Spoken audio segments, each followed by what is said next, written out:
buenas noches, bienvenidos a esta casa, no es hotel. Hace aproximadamente 2 años y medio, supongo que 2 años y medio atrás, hemos recibido la invitación para la presentación de un libro sumamente interesante que se llama Comicios Mediáticos 1. Los autores, José Luis Exeni, Verónica Rocha y Karina Herrera, hacían una evaluación de qué era lo que había sucedido en las elecciones 2009, cómo se habían comportado los medios, cuál había sido el rol de las encuestas, participación o no de jóvenes, mujeres, etcétera. Un poquito antes de que se realice la consulta del referéndum, he recibido la invitación para Comicios Mediáticos 2, que tiene la intención pues, de hacer una evaluación de qué es lo que ha pasado bajo esas mismas premisas en la elección del 2014. Y por supuesto me ha interesado volver a invitar a alguno de los autores y un periodista para que podamos analizar cuál ha sido el comportamiento. ¿Cuál es el comportamiento de los medios en procesos electorales? Por eso, Fernando Molina, muy buenas noches. Fernando, qué bueno que es tenerte acá, pero es bien difícil. Gracias, muy amable, me siento halagado. Si me tuvieras que titular mañana la prensa en relación a cómo se comportan los medios en etapa electoral, ¿cómo lo harías? Una frasecita, Fernando, tu pasquín, a ver qué es, tu irreverente pasquín. Yo diría que tratando de salir del medio, tratando de no involucrarse, ¿no? Algo así.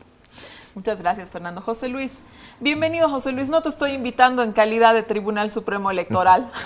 Es un gusto tenerte y es un gusto tenerte para volver a compartir tu investigación, la misma que entiendo has coordinado. Buenas noches, bienvenido. Buenas noches, Susana. Saludo a Fernando, a Verónica. Es como siempre un gusto estar en tu programa, sobre todo para tratar esos temas que son tan nuestros como comunicadores, periodistas, ¿no? ¿Cuál es el desempeño de los medios en procesos electorales y cómo los podemos evaluar a la luz de nuestro proceso de democratización? Alguna preguntita te voy a hacer, pero más adelante, Está aprovechando la nueva coyuntura. Bienvenido. Verónica Rocha. Vero, qué bien que estás otra vez en esta casa, no es hotel. Hace tiempo no te tenía. ¿Te has perdido mucho? Así es, un gusto estar de vuelta acá, Susana. Gracias por la invitación. Verónica, si me tuvieras que hacer un titular, algo que lo más importante que para ti sea lo central del libro, ¿cuál sería? Tratando de casarlo un poco con la experiencia reciente del referendo constitucional, pensaría en titular algo así como campañas, aprendizajes distintos, experiencias continuas. Verónica, una de las preocupaciones en ambos estudios ha sido la calidad de la información. ¿Ha habido una mejora en la calidad de la información del 2009 al 2014? ¿Cuál ha sido lo que como medios le hemos ofrecido al ciudadano, a la gente que nos ve? Esta pregunta con la que arrancamos, Susana, creo que es una pregunta muy de inicio con la que abordamos el Comicios Mediáticos 1 y el Comicios Mediáticos 2. Yo creo que la virtud de este proceso que contabas al iniciar el programa, de que se constituyan como 2 estudios, es que se puede tener ya un marco comparativo del desempeño de los medios de comunicación en periodo electoral, que es básicamente el objeto de estudio de las 2 investigaciones. Y en ese sentido creo que sí hay algunos insumos que aún habrá que ir comprobando con el tiempo, pero que por lo menos nos dan cuenta de que en lo que refiere a este proceso de experiencia entre las elecciones generales 2009 y 2014, que además están muy vinculadas a la implementación de una nueva normativa electoral que aparece y que se pone en vigencia el año 2010, creo que de manera clara podemos ver que hay una mejora, diría yo, en el desempeño de los medios, por lo menos en los que hemos visto que representan una muestra que podría dar cuenta del desempeño mediático en general de los medios en el país. Sobre todo en lo que es calidad de información, hago referencia, por ejemplo, a la normativa, a la Ley del Régimen Electoral del 2010, porque ahí hay algunos insumos que, si bien no están dirigidos directamente a lo que es el desempeño de los medios y a cómo tendrían que tratar la información, por lo menos ya dan algunas luces y en general el marco, el espíritu y el enfoque con el que se hace esa ley ya llama más la atención de los medios de comunicación. Pero ¿qué nos hace, digamos, a los medios tomar una conciencia? O sea, ¿cuáles son los parámetros que te permiten medir la calidad de la información en el 2009 y una mejora de la calidad de la información en el 2014? A ver, como lo medimos en el libro, que es de lo que podemos hablar con dato, es que nosotros hacemos una medición respecto a cómo se maneja la agenda electoral por lo menos de manera comparativa, en periódicos de alcance nacional y local. Entonces, lo que hacemos el 2009 es ver qué temáticas se han tratado, ver con qué enfoques periodísticos se han tratado, ver quiénes son los actores a los que se recurre como fuente, algunas variables como esas que también se repiten en el 2014. Entonces, esta comparativa entre el 2009 y el 2014 nos permite dar cuenta de que, por lo menos cuantitativamente, aunque no sea realmente un dato muy fuerte, hay una tendencia a mejorar. Se aumenta la cantidad de voces, de fuentes a las que se acude para generar noticia electoral, las temáticas se hacen más amplias, hay más énfasis programático, es decir, se desplaza, si se quiere, aunque con poca medida, a los líderes en la agenda noticiosa y se trata más bien los programas de gobierno. Esas son un poco las variables a través de las cuales podemos medir el desempeño periodístico y de los medios de comunicación. Fernando, tú como periodista, más o menos la misma pregunta, sin evidentemente haber estado involucrado en un proceso de investigación, sino más bien haciendo una observación cotidiana de los medios de comunicación de los cuales tú eres parte, tú escribes para incluso el País, casi que eres el corresponsal en Bolivia. ¿Cómo ves que se comportan los medios de comunicación en etapas electorales? Bueno, voy a justificar ahora el titular que te di. Creo que los medios no agarran la cosa, ¿no? Es decir, de alguna manera quieren eludir una situación que es incómoda para ellos porque implica poner en riesgo, digamos, su independencia por un lado, ¿no? Y por el otro lado implica que tengan que hacer un cálculo de coyuntura política que no están, por supuesto, seguros de que va a ser certero, ¿no? Es decir, por quién apuesto, por quién no apuesto, ¿no? Y entonces, por lo menos en los últimos procesos electorales, yo he visto que se ha acotado bastante la información electoral, eso también se nota en la investigación de ustedes, es decir, que no hay, aunque hay una mejoría, por ejemplo, en el tratamiento de los programas electorales, todavía sigue siendo el 10% de la información, o sea, sigue siendo muy poco. Y además que en general los medios no destinan un espacio específico, no, por supuesto es un evento y una noticia muy importante, pero digamos que no hacen un poco más, ¿no? Como para intentar retratar realmente cuáles son los intereses en juego. No sé, no sé si me explico bien, pero sí, me parece que es una papa un poco caliente, ¿no es cierto? Entonces parecería uno toma... entonces, o sea, a ver, sí, te estoy entendiendo bien, Sí. que abordamos más la emoción que la profundidad de lo que se está tratando. Es decir, por ejemplo, en la elección del 2014, de lo que nosotros responsablemente deberíamos hablar es de los programas, ¿no? Si el candidato se puso no corbata, ¿no? Si dijo que se va a comer el reloj y no se lo ha comido, digamos, ¿no? Concentramos mucho esfuerzo en eso, es que de verdad lo hacemos, ¿no?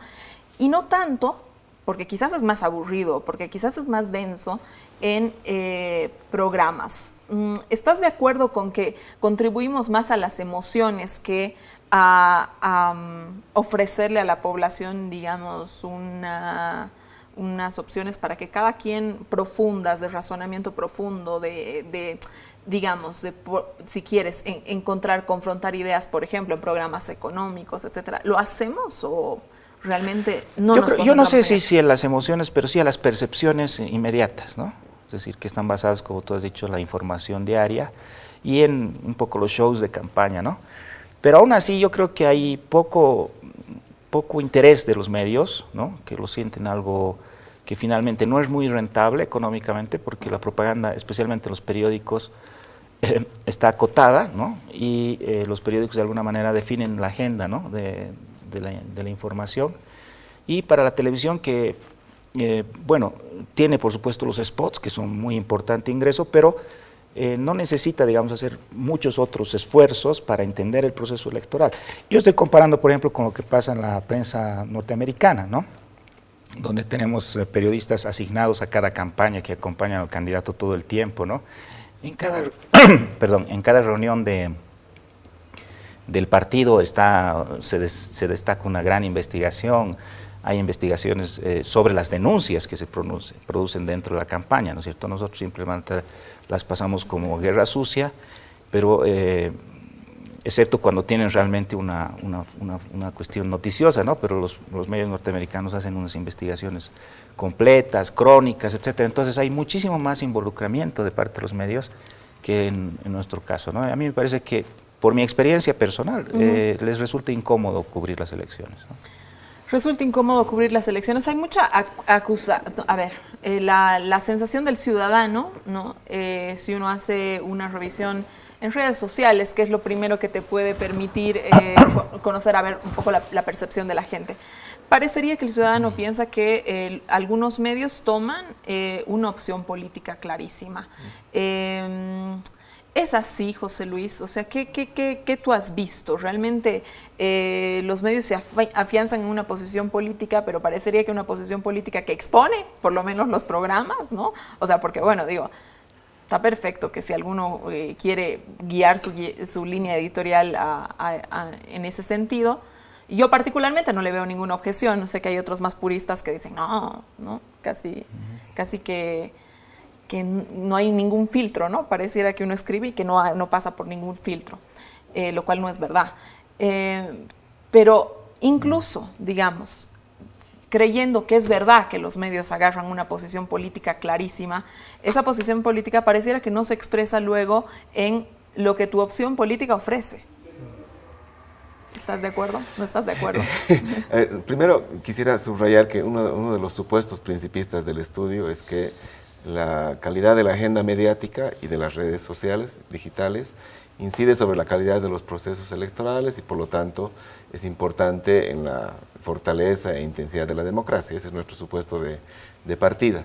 Segundo, los medios de comunicación siguen siendo la principal fuente de información política de la ciudadanía, en especial la televisión, ¿no? Y ese es un dato fuerte que hay que tomarlo en cuenta. O sea, la ciudadanía se informa sobre los hechos políticos y especialmente en procesos electorales, sobre las campañas, sobre los sucesos de campaña, las disputas políticas a través de los medios, ¿no? Una porción ya lo va haciendo cada vez más a través de las redes sociales digitales, ¿no? Y este es otro dato importante. Y en ese contexto, efectivamente, lo que hemos visto es que, por lo menos en la agenda informativa y con más claridad en la agenda de opinión y de análisis, los medios sí toman posicionamiento. En algunos casos es más evidente, claro, si pensamos en los medios estatales, es muy claro el posicionamiento que toman a favor del gobierno, por ejemplo, sin matices. Y hay algunos otros medios privados que también toman posicionamiento y es perfectamente legítimo que lo hagan en la medida en que sea transparente, la posición que asuman sea transparente. Pero quizás el debate no pasa por qué tipo de posición toman, sino cuál es la calidad de la información y de lo que están brindando la ciudadanía y cuánta pluralidad hay en la opinión que están generando los propios medios y en los espacios de debate, ¿no? Y ahí lo que hemos visto comparativamente, quizás con el tercer espejo que es el referéndum que acaba de pasar, es que si bien hay un mejoramiento en la calidad de la agenda informativa, persisten algunos déficits en términos de fuentes, en términos de enfoques, en términos de formatos, ¿no? Siguen siendo fuentes y voceros de la información y especialmente quienes opinan, hombres, adultos del eje central, abogados, periodistas. Hay muy pocas mujeres que están opinando, muy pocos indígenas, muy pocos jóvenes, muy poca gente de otras regiones. Entonces hay como una asignatura pendiente en términos de la agenda informativa y de opinión, ¿no? Pero quizás lo más relevante es ver que esto constituye un tema no solo de debate, sino un tema de posicionamiento de los medios en relación a las candidaturas, en relación a los programas de gobierno, al propio proceso, a los contextos que se van dando, y se ve con otros componentes como la propaganda, por ejemplo, como la difusión y cómo presentan las encuestas de intención de voto. Entonces son varios componentes que configuran un mosaico en el cual los medios, y esta es una conclusión importante del estudio, son importantes, cuentan, pero no son determinantes. Esa es la doble noticia, ¿no? Los medios efectivamente son relevantes a la hora de informar sobre procesos electorales, pero al parecer la toma de decisiones sobre preferencias electorales no necesariamente pasa por esa agenda mediática, sino por otros flujos y procesos comunicacionales e informativos. Más interpersonales, más grupales, quizás más de las comunidades, del diálogo en las casas, ahora de las redes sociales, ¿no? Entonces, al ver el panorama, estamos pensando ya no solo en medios clásicos clásicos como los conocíamos, sino en esto que en el estudio se evidencia como escenarios transmediáticos, este diálogo tan fluido entre medios masivos, redes sociales, ¿no?, que dialogan con empresas encuestadoras. Entonces hay un conjunto de fuentes, si tú quieres, que están contribuyendo a ver cómo la ciudadanía se interesa y se informa sobre estos temas de campaña, ¿no? Y Verónica, ¿dónde tú dónde anotarías que sí los medios somos capaces de incidir? ¿En qué punto, digamos? José Luis anota que no es tan determinante, hay otro tipo de relaciones, pero ¿dónde sí es determinante? Yo creo que partiendo de precisamente los datos que nos brindaba José Luis, efectivamente los medios de comunicación siguen siendo fuentes de información y fuentes de información a nivel masivo dentro de la ciudadanía en general, pero también en procesos electorales. Entonces, obviamente, y partiendo también de esta mirada principista, el trabajo que se haga dentro de los medios de comunicación para brindar insumos de información a la ciudadanía, por supuesto que, y esta es una vieja discusión en comunicación, más allá de los efectos que podrían tener, de alguna manera van a llegar a la ciudadanía. Ahora estos son procesos de apropiación, de recepción, que, como te digo, son discusiones muy, muy antiguas en la comunicación respecto a la recepción. Pero por lo menos habría que ver cómo se garantiza desde los medios que constituyen actores en procesos electorales y, por supuesto, democráticos, de garantizar que la información sea correctamente elaborada, que haya mayor cantidad de voces, mayor pluralidad, etcétera. Respecto a los efectos, yo creo que hay un déficit en el primer comicio y en el segundo, del cual estamos conscientes, que algún momento habrá que asumirlo como un reto en la agenda de investigación general que tiene que ver con la democracia y los procesos electorales, ver desde la ciudadanía cómo es que se recibe esta información. Eso siempre está pendiente en la agenda de investigación de temas comunicacionales y periodísticos y habrá que asumirlo en algún momento en el marco de comicios. Bueno, me respondí lo que te quería repreguntar. Fernando, a ver, en etapa electoral se aplican una serie de normativas, hay una serie de restricciones que el Tribunal Supremo Electoral pone en los medios de comunicación, hay ciertas cosas que no se pueden decir, ¿no? Esto, en la anterior entrevista que hice, justamente estaba Verónica y José Luis, y habíamos invitado al que entonces era presidente de la Asociación de Prensa, Antonio Vargas, expresaba que esta ley se constituía en una limitante a la libertad de expresión. ¿Qué opinas tú sobre eso? Yo creo que es restrictiva la ley de 2010. Creo que es exageradamente limitante de las posibilidades. Perdón, estoy un poco ronco. No te preocupes. Muy limitante de las posibilidades de los diferentes candidatos y alternativas políticas de expresarse, ¿no? Especialmente los plazos y en la gran cantidad de sanciones que podría haber por tocar determinados temas. Es decir, un spot, por ejemplo, no puede hablar mal de otro candidato, ¿no? Lo cual va en contra de la esencia del debate democrático, que es, bueno, contraponer, ¿no?, alternativas. En mi opinión, esta ley fue aprobada en el 2010 con la idea de potenciar a las autoridades que ya están en vigencia en el poder, ¿no es cierto? Y de esa manera son, digamos, un poco más resguardadas de una crítica muy dura, ¿no? Y también con la intención, que no sé si es democrática, de eliminar la guerra sucia de las campañas, ¿no? Ahora, estos dos supuestos inicialmente le favorecían al MAS, porque es el partido que ha creado la ley, además, y el que tenía mayor cantidad de posiciones de poder, ¿no? Pero con la aplicación de la propia ley hemos visto que en realidad a veces ayuda a unos y perjudica a otros, ¿no es cierto? Y varias veces ha perjudicado al propio MAS. Digamos, cuando no está en una posición de gobierno el MAS, necesita también hacer críticas al candidato anterior, ¿no es cierto? Y eso se lo impide la ley electoral.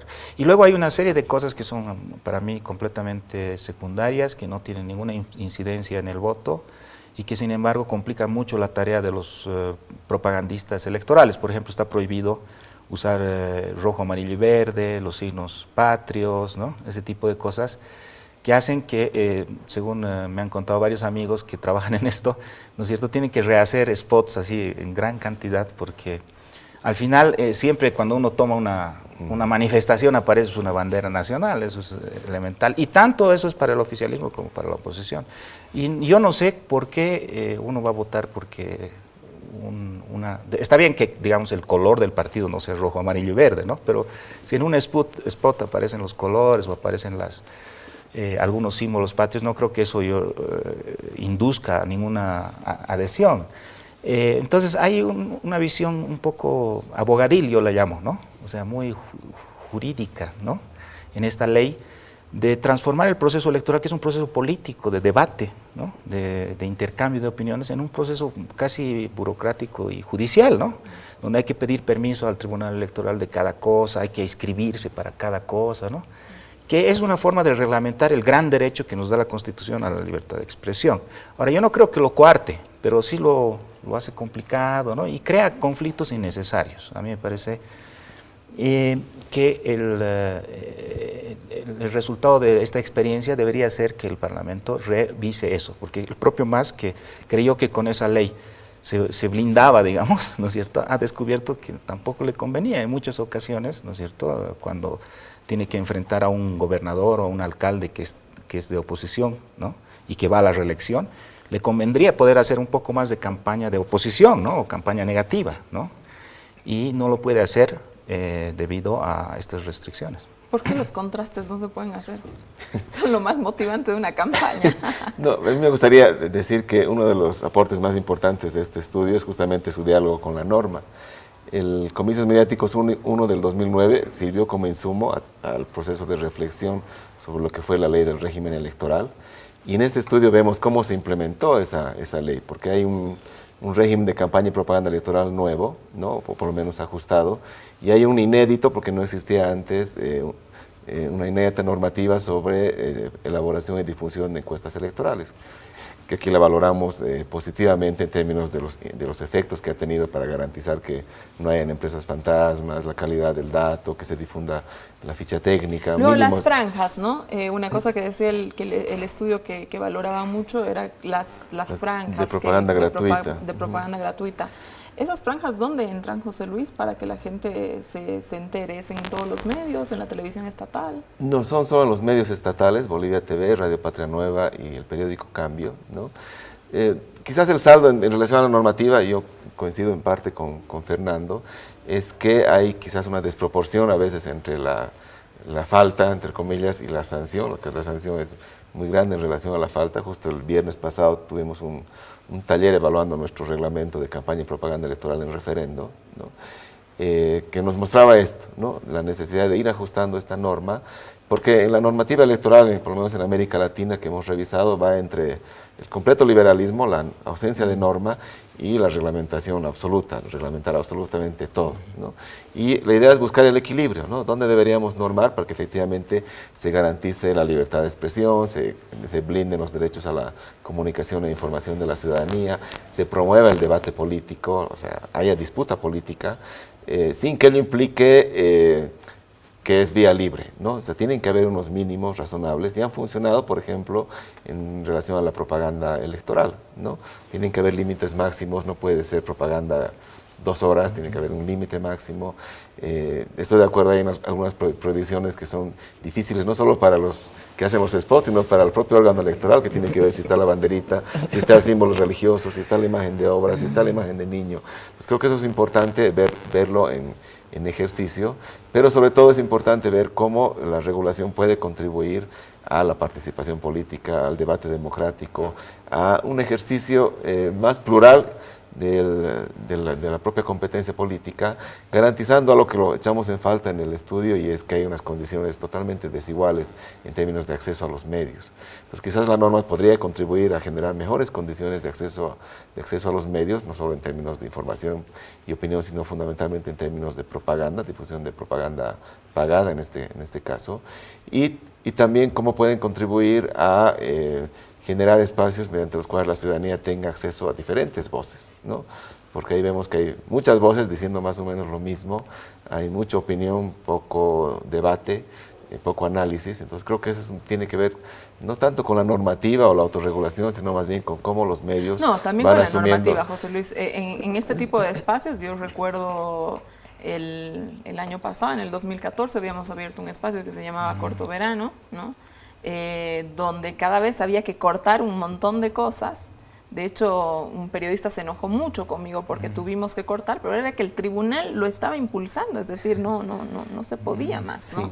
En temas de horarios, en temas de si te pasas un minuto y hay alguien que no es del canal, hay una persona con nombre y apellido que está diciendo algo, ¿por qué lo tienes que cortar? Eso te lo imponía el tribunal. Ya no existe más y hemos tenido especial cuidado en el reglamento de campaña y propaganda electoral en referendo, dar el gran salto para garantizar a plenitud la agenda informativa y de opinión en los medios, porque efectivamente existían restricciones.